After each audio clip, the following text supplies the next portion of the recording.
Nah, jadi kalau dalam perang itu buang duit percuma, buang tapi nggak kena itunya. Bakar uang. Bagaimana menembak itu efisien, setiap peluru kan kena gitu.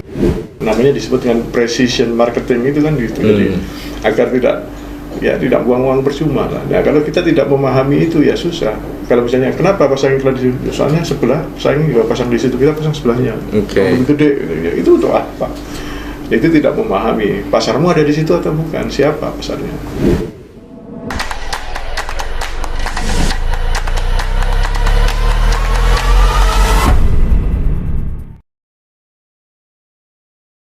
Selamat pagi Smart Clickers. Kita bertemu lagi dengan sisi lain bersama saya Dr. Ganjar Chandra Premananto. Kali ini kita masih tetap membahas tentang strategi pemasaran yang seringkali kita banyak mengacu dari strategi perang. Sebelumnya kita sudah pernah bertemu dengan narasumber kita. Kita bertemu lagi alhamdulillah dengan Pak Dr. Yusak Ansori. Beliau adalah GM Prime Beach Hotel Surabaya dan juga Vice President Marketing Prime Plaza Hotel and Resort. Terima kasih Pak Yusak sudah bersedia untuk bertemu dengan kita lagi dan memberikan rahasia-rahasia lagi. Senang bertemu lagi. Alhamdulillah. Baik, kita kali ini mencoba mendiskusikan tentang dunia strategi pemasaran di hotel juga nih Pak Yusak, terutama berkaitan dengan ketika di awal 2020 kita tentunya sudah mempunyai banyak strategi pengembangan ke depannya Pak. Tapi tiba-tiba saja kemudian dunia berubah. Kalau di Avatar negara api tiba-tiba menyerang, nah ini di dunia nyata tiba-tiba kemudian dunia corona menyerang kita ini. Nah sehingga dunia bisnis menjadi shock, terkejut, dan kemudian yang terjadi kemudian adalah terjadi berbagai penyesuaian, penundaan terhadap berbagai strategi yang ada. Kira-kira mungkin bisa diceritakan Pak, apa yang rencana strategi apa dulu yang sebetulnya akan dilakukan, kemudian tapi ternyata ya ini harus mundur karena ada COVID-19 itu Pak, ketika di masa lalu. Iya, jadi pada saat awalnya ini kan kita misalnya kita mulai 2019 ya. 2019 oke. 2020 kan akan mesti baik karena anggaran kan selalu harus di atasnya, harus naik baik. Jadi kita berusaha mengembangkan pangsa pasar waktu itu. Jadi bagaimana agar pangsa pasarnya itu lebih luas sehingga nanti secara jangka panjang ini tidak tergantung dengan segmen-segmen yang domestik saja. Nah, langkah-langkah mulai dilakukan, nah kemudian tiba-tiba COVID datang, jeret, gitu. Langsung berantakan semua. Jadi strateginya dirubah sekarang, how to survive, gitu. Pokoknya. Jadi bukan untuk how to develop how to increase, tapi kemudian how to survive. Karena itu sudah ya bisa hidup dulu nggak? Karena beberapa hotel waktu itu kan juga sempat mengalami tutup dan saya nggak mau. Karena waktu itu saya sudah berkalkulasi, seandainya hotel ditutup dengan asal hidup itu lebih hemat mana, saya sudah perhitung sampai gitu, dan ternyata nutup itu juga lebih boros karena menutup bahkan lebih boros dibanding kemudian bertahan hidup, tetap bertahan asal hidup gitu. Padahal kan menutup hotel itu berarti tidak ada biaya yang harus keluar semestinya Pak. Oh tidak juga, karena listrik itu tetap harus bayar Pak, karena ada minimum bayaran walaupun nggak dipakai. Oke. Itu ada listrik, kemudian yang jaga kan tetap harus ada juga menjagain, kalau enggak nanti ya rusak semua atau hilang semua. Jadi juga maintenance ya Pak, maintenance dari AC, dari mesin-mesin kalau dimatiin nyalain itu biayanya ternyata lebih mahal, meskipun secara perhitungan bahwa hidup seadanya itu masih sedikit lebih mahal dibandingkan ditutup. Tetapi secara overall ketika nanti itu dijalankan lagi dengan alat-alat yang rusak karena kosong segitu lama, ya akan lebih secara kalkulasi lebih. Berapa lama proses penyesuaian dari yang terjadi ketika shock itu terjadi Pak, bahwa kita harus melakukan ini nih? Ya itu saya kebetulan waktu itu kan kita ada berapa, hampir 16 hotel ya di Indonesia, tapi yang kebetulan saya tangani langsung kan yang di Surabaya. Nah dibandingkan yang lain saya sudah duluan antisipasi, jadi ketika mulai gejala nggak bagus, padahal nggak ada yang tahu waktu itu akhirnya kapan, saya sudah berpikir wah ini harus cepat ditangani, kita langsung pakai worst scenario. Itulah yang menyebabkan kita lebih survive daripada kalau yang agak seandainya terlambat berapa bulan saja, uangnya juga sudah habis duluan gitu. Itu kita langsung cut. Memang ada reaksi ya, tentu saja itu ada gejolak-gejolak yang wajar terjadi karena ya berubah. Ya, perubahan pasti ada kemudian terjadi gejolaknya, Pak. Ya. Nah, sehingga strateginya berubah. Nah, termasuk itu segmen pasarnya juga harus berubah karena orang nggak bisa datang kan, waktu itu sudah ada PPKM, masuk Surabaya di platnya kalau nggak bisa masuk, segala macam pada tamunya dari luar Surabaya semua gitu. Nah, itu harus bagaimana merubah pangsa pasar orang Surabaya supaya gimana, padahal orang Surabaya sudah punya rumah di Surabaya, hotel Surabaya juga banyak, masing-masing juga jualan murah, karena daripada kosong kan. Nah, konsep-konsep ini kemudian bahwa jadi kalau misalnya saya yakin ya, kalau misalnya ada hotel ditanya Pak Ganjar, sekalipun kalau saya tanya Pak Ganjar, kamar hotel apa yang paling mahal di hotel, kamar apa? Suite hot, yang paling suite roomnya, suite penthouse gitu ya. Nah, itu salah Pak. Yang benar kamar yang paling mahal itu kamar kosong Pak. Karena apapun tipe kamarnya, karena ada biayanya, nggak ada revenue-nya. Nah, sehingga konsep-konsep inilah yang saya kembangkan, bahwa gimana caranya agar kamar itu terisi. Kamar suite, presiden suite sekalipun kalau terisi menjadi murah karena ada revenue-nya. Tapi kalau kamar standar pun kalau kosong itu ada biayanya, nggak ada revenue-nya. Itu kamar mahal itu. Jadi pemikiran itu yang nggak ada. Ya, betul. Dan kelihatan aneh sih memang kalau saya bilang kamar kosong. Bagaimana agar tidak kosong? Tidak kosong. Nah, kalau berkaitan tadi saya yang setback tadi yang disampaikan Pak Yusak, bahwa melakukan penyesuaian terlebih dahulu sebelum yang lain kemudian mengantisipasi bahwa akan terjadi ini. Itu bagaimana kemudian Pak Yusak bisa melihat ini akan kemungkinan terjadi ini nih, sehingga yang diambil adalah yang berskenarionya.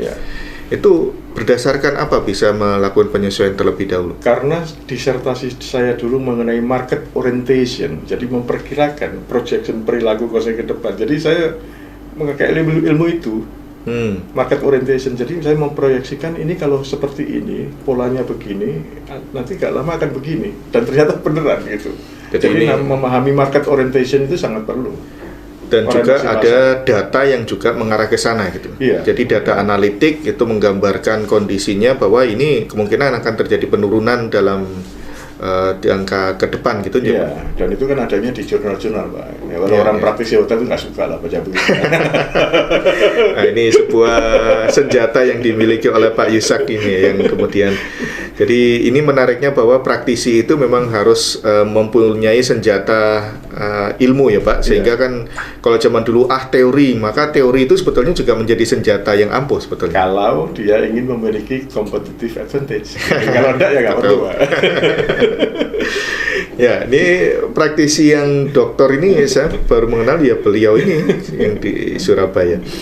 Baik, jadi ada penyesuaian karena ada data analitik yang kemudian memproyeksikan kondisi bahwa akan terjadi sesuatu, maka pengambilan keputusan based on data ini kemudian dilakukan, ada antisipasi sebelum yang lain kemudian mengantisipasi. Nah, ini yang harus kita garis bawahi. Nah, sekarang masanya sudah tahap recovery sepertinya dan sudah mulai ada kenaikan. Apakah selama masa itu juga terjadi shocking juga Pak ya? Terkejut ternyata ada ini, ketika mudah merencanakan strategi ini ternyata berubah lagi. Itu dari 2020 tadi kemudian sampai yang 2022 apakah terjadi shocking lagi? Beberapa kali ya, tapi akhirnya terbiasa. Jadi saya melihat bahwa mulai 2020 atau 2019 sebelum Covid itu, 2020 awal ya Covid Maret ya, sebelumnya itu sudah, bahwa itulah memang betul itu kita sudah masuk periode VUCA ya, kondisi VUCA, volatility, uncertainty, complexity, ambiguity itu memang sudah terjadi dan ini akan terus ke sana. Dan itu jangkanya sudah tidak panjang lagi. Jadi kalau kita tidak bisa melihat dalam jangka pendek dan mengikuti perubahan ya terlambat. Jadi awal-awalnya ya kaget lagi, agak biasa, kemudian biasa gitu. Tapi yang awal-awal lebih sempat pingsan juga. Jadi karena sudah terbiasa kaget menjadi sudah tidak kaget, malah nggak kaget itu malah jadi kaget gitu. Tidak ada yang mengejutkan lagi. Iya, jadi harus melihat bisa memprediksi ke depan. Makanya historical data itu juga sangat perlu sama understanding di external environment itu. Seorang manajer harus bisa membaca data yang ada. Nah, berarti ini kan kita mendiskusikan juga bahwa apa yang kita anggap jangka panjang di masa lalu itu ternyata sudah tidak relevan lagi di masa sekarang, Pak ya. Bahwa jangka panjang di masa lalu 25 tahun gitu ya. Dua, Pak Ganjar. Jadi yang pertama yang jangka panjang masa lalu mungkin jangka pendek sekarang. Apa yang bisa dilakukan baik jangka masa lalu belum tentu bisa diterapkan sekarang. Itu yang saya pelajari kasus kemarin. Jadi yang best practice yang kemarin itu nggak jalan sama sekali. Harus ubah lagi. Padahal kondisinya sama, nggak ada tamu, tapi terus bagaimana? Nah itu beda sudah. Nah, ketika durasi waktu ini menjadi semakin cepat dan tidak relevan lagi kita mendiskusikan 1 tahun lagi kita akan ngapain nih? Gitu. Karena kita tidak tahu, jangankan 1 tahun, 1 bulan lagi kita tidak tahu apa yang akan terjadi gitu kan. Padahal di dunia kampus kita juga sering mengajarkan kita harus membuat strategi itu artinya kita lihat jangka panjang dan kemudian kita buat program-program untuk mencapai tujuan dari bentuk operasionalisasi dari strategi itu. Nah ini bagaimana kalau kita mengaplikasikan dalam dunia bisnis yang nyata dengan kondisi seperti itu? Tetap dibuat misalnya 1 tahun jangka panjang, yang harus diperbanyak adalah evaluasinya. Jadi misalnya kalau dulu 1 tahun itu 2 kali evaluasi, tengah tahun dievaluasi untuk menentukan semester berikutnya. Sekarang sudah nggak bisa quarter. Kalau itu nanti semakin ketat lagi ya bisa menjadi bulanan. Gitu. Setiap bulan dievaluasi sehingga kita bisa merubah lagi strategi apa yang harus dilakukan ke depan. Jadi itu nggak bisa dipakemkan sudah dibuat untuk setahun nggak usah dirubah-rubah, nggak bisa. Bisa juga tapi nggak akan maju, pasti amblas pasti. Jadi kalau zaman dulu biasanya yang manajemen strategik itu bicara data jangka panjang, Pak ya. Maka sekarang harus bisa membaca jangka pendek juga. Jadi harus terjun ke dunia operasional day by day itu kemudian harus dilihat juga, Pak. Evaluasinya itu harus diperbanyak. Biasanya itu kalau sudah performanya bagus, itu lupa evaluasi. Evaluasi itu kalau orang praktisi biasanya melakukan kalau performanya kurang bagus. Ini kenapa ya nggak bagus? Nah itu sudah terlambat sebetulnya. Padahal kalau pas bagus juga dievaluasi supaya tahu ini dari mana bisnisnya. Nah sehingga ketika kondisi nggak bagus kita tahu nih akarnya. Oh ini penyebabnya. Ini kan porsinya paling besar. Kenapa nggak ditangani dulu saja gitu? Ini menjadi catatan nih, evaluasi jangan hanya dilakukan ketika kondisi buruk tidak baik, turun, tapi juga kondisi baik pun harus kemudian kita telaah lebih lanjut, kita kaji kenapa kondisinya bagus, apa yang menyebabkan hal itu terjadi. Supaya kita tahu ini datangnya dari mana, segmen mana, supaya nanti kalau ada terjadi sesuatu kita tahu langkah apa yang harus dilakukan. Ini kalau di dunia peperangan kan kita juga setelah membaca kondisi lingkungan yang ada, kita mengetahui bagaimana medan, siapa konsumen, siapa kompetitor, dan senjata apa yang kita miliki. Kita juga bisa jadi ketika sudah sampai di medan perang, itu kan strateginya berubah. Karena ketika kita berstrategi di belakang meja, berbeda kondisi dengan ketika kita sudah di TKP. Ternyata di TKP hujan deras, banjir misalnya kan seperti itu ya Pak. Nah ini kondisinya berarti sama dari strategi perang itu dengan strategi kita di dunia manajemen bisnis, bahwa seringkali strategi yang kita rencanakan di depan itu bisa jadi terjadi perubahan-perubahan yang luar biasa sebetulnya. Dan kita harus menerima perubahan itu karena nggak bisa. Loh kita sudah di pakem begini, nggak bisa, lapangannya begini, harus disesuaikan, menyesuaikan. Berarti para manajer strategik itu harus kemudian memang bisa menerima berbagai informasi dan data dari bawah untuk kemudian bisa diolah untuk membuat the next strategy. As long as it is logic. Itu kata kuncinya logic. Ada yang nggak logic ya udah. Definisi logic menurut Pak Yusak yang seperti apa? Logic itu artinya secara perhitungan itu bisa diterima baik secara pengambilan keputusan maupun yang penting manfaatnya bagi perusahaan, bahwa ini berdampak baik ke perusahaan. Jadi dievaluasi, dinilai untuk data atau informasi yang karena kan informasi bisa jadi seringkali banyaknya sampah juga ya Pak Yusak. Karena kita harus bisa menyaring, memfilter mana data yang kemudian memang fakta dan mana data yang memang sampah gitu ya. Tapi yang penting adalah kalau dalam logika bisnis begini, ya ujung-ujungnya ya profit. Jadi yang logika bisnis adalah hanya satu, kecuanan yang maha kuasa. Nah, cuan itu kata-kata ya. Pokoknya yang kemudian bisa berdampak pada keuntungan kita, ya, maka menghemat, kemudian menambah revenue atau menambah profit. Selalu begitu logika. Oke, jadi di dunia perang kita mengenal ada flexible strategy, emergent strategy, dan kemudian kita ambil di dunia manajemen strategik. Jadi itu juga kita aplikasikan di dunia perhotelan, bahwa kita bisa jadi ketika sudah memunculkan strategi A, di tengah jalan bisa jadi berubah. Karena kondisi bukan hanya kompetitor yang berubah, kemudian bukan hanya kita melihat kompetitor dan customer, tapi change, ada C yang lain yang kemudian muncul, yaitu perubahan itu sebetulnya, Pak. Dan perubahan itu yang bisa mengakibatkan adanya perubahan strategi juga semestinya. Harus menyesuaikan strateginya. Oke. Nah, sampai saat ini kira-kira untuk ke depan perubahan yang sudah dilakukan oleh PrimeBiz seperti apa sebetulnya? Ya, saya target pasarnya berubah. Ya, bisa target berubah, cara pemasarannya juga berubah gitu. Jadi cara pemasaran misalnya begini Pak Ganjar, kalau ini menjadi rahasia lagi, ya harus hanya khusus di channel Bapak. Di tempatnya saya nggak akan ngomong gitu, takut malah sama Pak Ganjar aja. Jadi kalau misalnya coba amati perilaku orang, jadi mengapa pasang billboard besar iklan itu selalu di pertigaan atau perempatan, iya kan? Ya, karena biasanya memang kalau lampu merah lihat ke atas berhenti ya. Itu karena dulu tidak ada aktivitas lain yang dilakukan. Itu dulu 5 tahun yang lalu, tapi tidak sekarang. Karena sekarang ketika lampu merah itu yang buka HP Pak, yang ke bawah gitu. Ya. Update status, buka WA. Ya.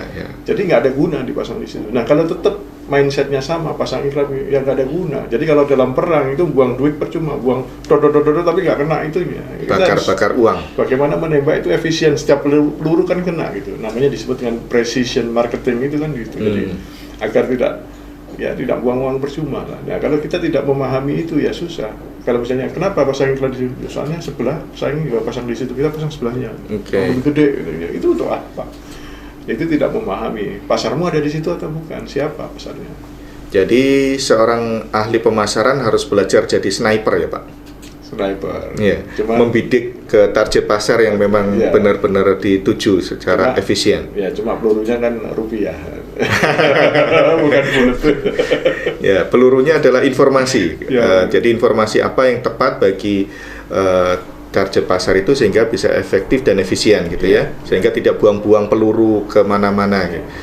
Jadi one bullet one target. Nah, soalnya kalau misalnya masing-masing